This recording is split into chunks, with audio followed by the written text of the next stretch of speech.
As of right now, based on the current video that we do have, it doesn't appear that they crossed paths, and he arrived in New York on Monday.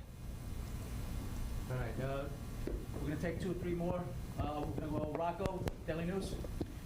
Chief, did he typically travel with a security detail? And even though it's early, is there anything to indicate that there had been issues with, let's say, a patient who was denied coverage, either back in Minnesota or more recently, someone who lives here? From speaking to other employees that traveled with him to New York, it doesn't seem that he had a security detail. He left the hotel by himself, was walking, didn't seem like he had any issues at all. So I don't think he did not have a security detail. And as far as denied coverage, I know that's typically an issue with these major companies. Any reason to believe he had been the subject of a threat? Once again, we're looking at everything. We're looking at his social media. We are interviewing employees. We are interviewing family members. We will be speaking to law enforcement in Minnesota. We're going to do 2 more before we wrap up. Shayna?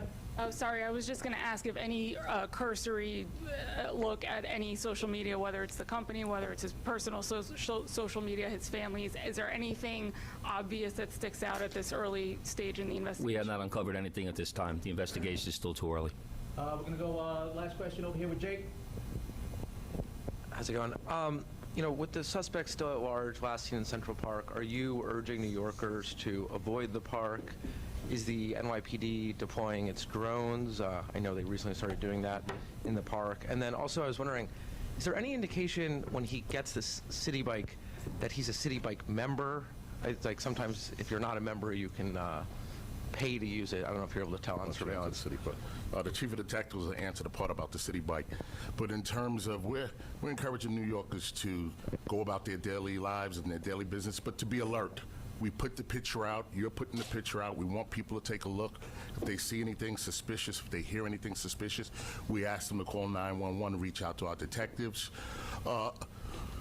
With an incident like this, of course, we put a heavy deployment into Manhattan. We put additional resources out. We have the drones up. We have aviation out.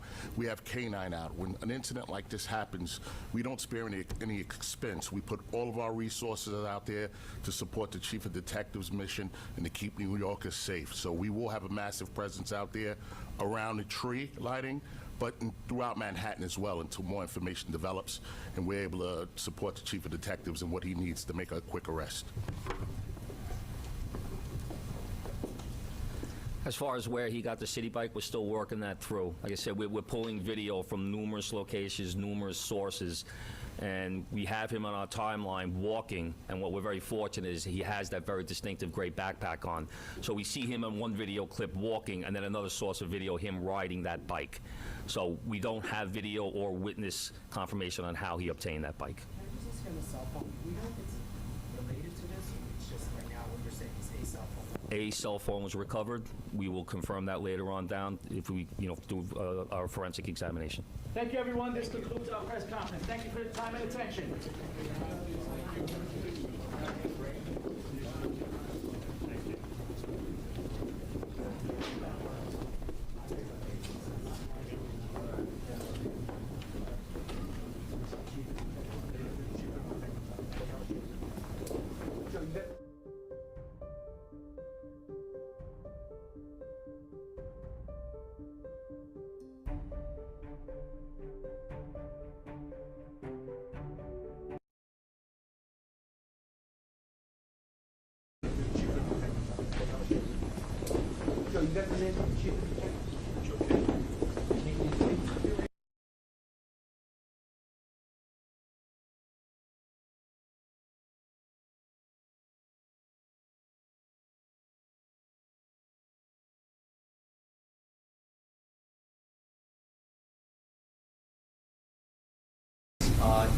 I'm told a cell phone was recovered. His family's, is there anything obvious that sticks out at this early stage in the investigation? We have not uncovered anything at this time. The investigation is still too early.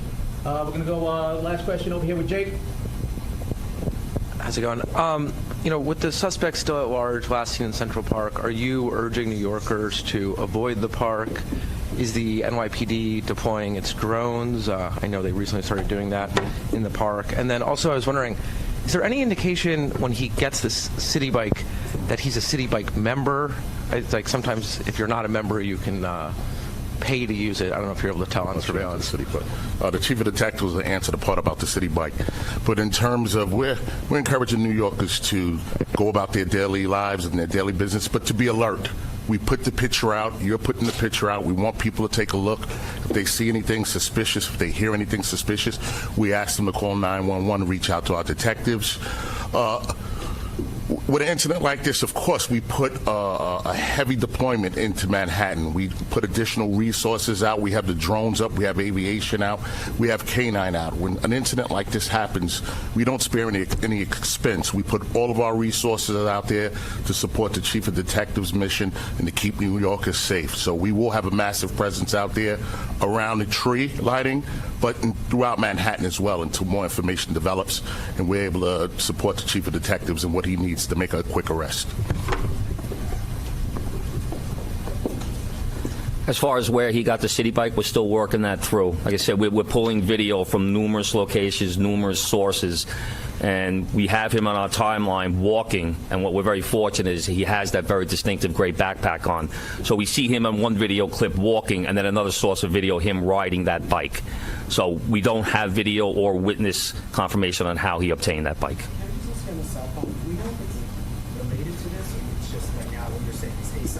A cell phone was recovered. We will confirm that later on down if we, do our forensic examination. Thank you, everyone. This concludes our press conference. Thank you for your time and attention.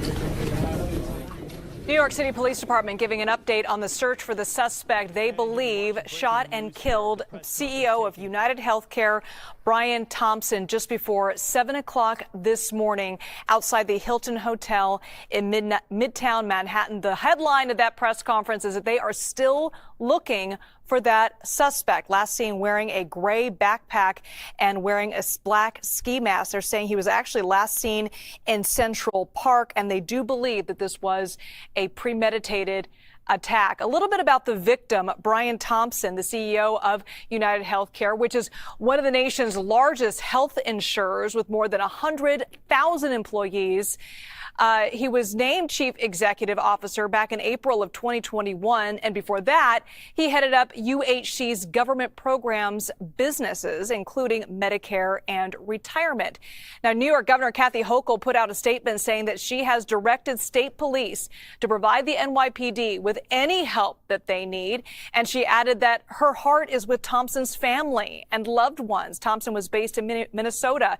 Her office is committed to ensuring the perpetrator is brought to justice. Now, UnitedHealthcare also put out a statement saying it is deeply saddened and shocked at Thompson's passing and that he was a highly respected colleague and friend. That statement went on to say they are working closely with police and their hearts go out to Thompson's family. So let's bring in Philippe Rodriguez, a former NYPD detective who watched that press conference with us. Philippe, what were your impressions of what police were able to reveal? I was amazed by the level of proficiency of the individual that committed the attack. The fact that he was able to clear these jams in such an efficient manner shows that he is very proficient with firearms. It shows the level of detail that it went through to be sure that he was able to escape from the scene. We've seen that we're already starting to get a lot of forensic information, right? A lot of forensic evidence, how he was able to walk onto the scene. Then afterwards, after committing the actual shooting, go out and jump on the city bike. So there's a lot of information. And the recovery of a cell phone will be interesting. What kind of digital forensic evidence we'll be able to get from that? Yeah, they did. There's a few key pieces of evidence, as you mentioned. There's a couple of surveillance photos of this suspect. As they say, he was wearing a gray backpack, which is very distinguished looking, and dark clothing. Is also wearing a ski mask. Two key pictures there. And also, one of the journalists there at the press conference brought up that, he went on a city bike, and there is records if you indeed rent one of those city bikes that potentially could be used as evidence. What other pieces do you think stood out to you, and what else do you think that they're looking at maybe behind the scenes that they're not necessarily revealing to the press quite yet? Well, the most important thing is, recovering the cell phone from Mr. Thompson, if he did have one at the time, and let's see what's in there. Did he, was he getting threats? We're going to have to go back to the company and also see that, who's in charge, their director of security, to see what they could provide. I just can't believe a gentleman at this level, of such a huge company like this, not having, EP executive protection with him, or at least a driver that was armed. So I found that a little bit, interesting. but we have to go back and see anything, forensically, the threats, emails, anything like that. And it's going to be a bit of work, but they'll get it done. The suspect was last seen in Central Park. Now, earlier we spoke to you before the press conference about just the complexities that come with looking in a place like Central Park. Obviously, a lot of wooded areas, a lot of little roads, and also a lot of roads to get in and out of for cars. So can you talk about sort of the complexities that come with Central Park and if that helps or makes it harder for police?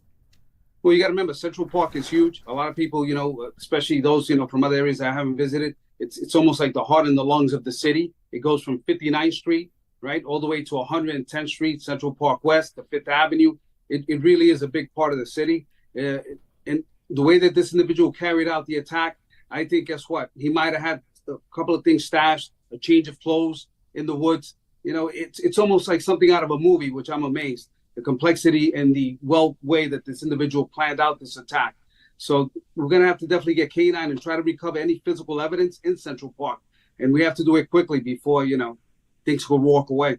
Yeah, and it's interesting getting in and out of Manhattan. I mean, you got a bunch of bridges there, but that's kind of the only way you can get on the island, right? Or you can obviously take a ferry. So when it comes to searching for a suspect in the entire island of Manhattan, is it possible that police may have to close the bridges, or how are they surveilling those areas? At this point, you know what's going to end up, the CCTV footage. But I'm telling you, the way he planned this out, I can see him having a change of clothes, everything hidden somewhere in Central Park, because he's aware of the cameras. That's why, you know what, he did have that mask on. That's why he's trying to, hide his identity, trying to make sure that we don't have any facial recognition in place. So once again, this is one of the most detailed assassinations I've ever seen. All right, Felipe Rodriguez, thank you so much for that insight. All right, let's go back to CBS News reporter Anna Schechter, who is in Manhattan for us. Anna, what stood out to you the most when you listened to that update from police about the shooting? Hey, Liz. Well, what stood out to me is how much more investigative efforts need to be underway. They recovered a cell phone from an alleyway nearby. They need to hack into that phone, go through it, find out if it even belongs to the suspect. But you can just imagine, as you were just discussing, that this was like a perfect crime. The fact that he knew exactly where to go, hop on the city bike, go north into Central Park. He could have ridden then over to the Hudson. There are so many different escape ways, and you think with so many police officers, so many cameras, and so many people in Midtown Manhattan, you wonder how this could have happened, and he clearly had a plan. The other thing that was interesting is one of the officials described how he appeared to have familiarity with that kind of weapon, that there was a moment he had to sort of fix something on the gun, and that he shot the victim in the back. That's new information. We learned that he was sort of standing, waiting for him for about 5 minutes behind a car, and he stepped out from behind the car, shot him in the back, multiple rounds. They recovered 3 rounds from the scene, and then he immediately fled. So yes, extremely well planned, brazen to carry this out in Midtown Manhattan, where already there is a pretty large police presence for the tourist season. There's a lot of preparation for the tree lighting that is scheduled for tonight, and also just ramped up security in general for the millions of tourists from around the world who flock to New York at exactly this time of year. So really shocking details. It was also interesting to see a new NYPD Commissioner Tisch in this role. This is the first major high-profile event that she is having to manage, and they don't have a lot of details. They haven't caught him yet, and it is hours later. So that's a problem, and certainly New Yorkers are going to feel a little bit on edge as they continue this manhunt. Yeah, no question. And you mentioned that, this police are saying this was premeditated. This was a targeted attack. They said that in their press conference numerous times, Anna. The suspect was last seen in Central Park. Do you have any updates on the search efforts and kind of where police are focusing their attention right now? Well, they're going to be canvassing that park like crazy. They're throwing all of their resources, added police and investigators on the scene. The last known place he was riding on that city bike, on that bicycle, they have the last known footage of him on Center Drive in Central Park, and that's pretty specific. But then it seems that there aren't enough details to then follow him. He sort of disappeared in Central Park, and that's probably going to raise questions for the future about security in Central Park and how that might need to be ramped up. Remember, in New York City, you have seen spikes in crime in two neighborhoods. One, the theater district in Rockefeller Center area, that precinct exactly where this murder for hire was carried out. You've also seen murders up this year over last. And what's the other area where you've seen increased crime? Central Park. And this suspect was able to exploit whatever vulnerabilities Central Park afforded him for anonymity. And it appears he is lost. Once he, was on that last camera hit, we don't know where he went at this point, and I believe that the New York City Police Commissioner moved up that press conference. They want to get the word out. They want witnesses, anyone with any information. They've offered a $10,000 reward, so they want people calling in with tips. This is part of their strategy since they don't have eyes on him after that last surveillance video hit on Center Drive in Central Park. Liz. All right, Anna, thank you so much. All right, moving on to other news today. New developments out of Mar-a-Lago. President-elect Donald Trump reportedly weighing a possible replacement for his defense secretary pick, Pete Hegseth. That news comes after the embattled Fox News host has spent the entire week on Capitol Hill trying to shore up support from Senate Republicans ahead of his confirmation hearing. He'll even be there today meeting with a House Republican study group. Now, all of this coming after Hegseth faces mounting scrutiny for new allegations